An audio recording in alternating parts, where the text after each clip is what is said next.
मैया लोहे के गरावा नइखे डोलत सेवकवा राउर बात जो है हे मैया लोहे के गरावा नइखे डोलत सेवकवा राउर बात जो है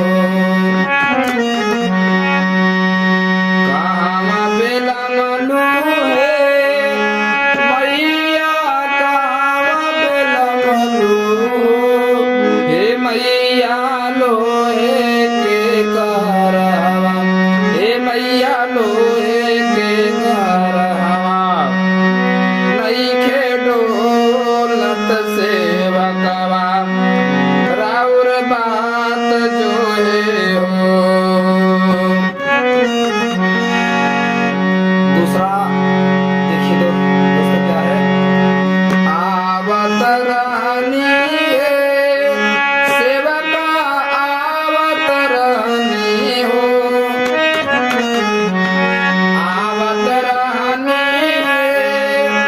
सेवका आवत रहनी हो ये सेवका आंधर रोवेला ये सेवका आंधर रोवेला मोर डहरिया नयनला होत देरी होवे हो ये सेवका आंधर रोवेला मोर डहरिया नयनला होत देरी होवे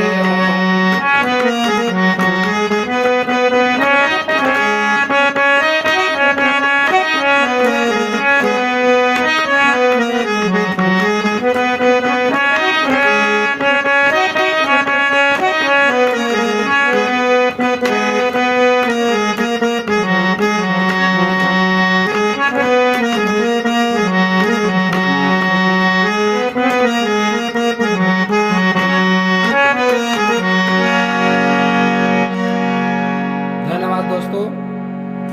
और जो भी आप लोगों को गाना बजाने नहीं आ रहा है कमेंट करिए दोस्तों, ऐसे ही मैं बजाकर बता दूंगा दोस्तों।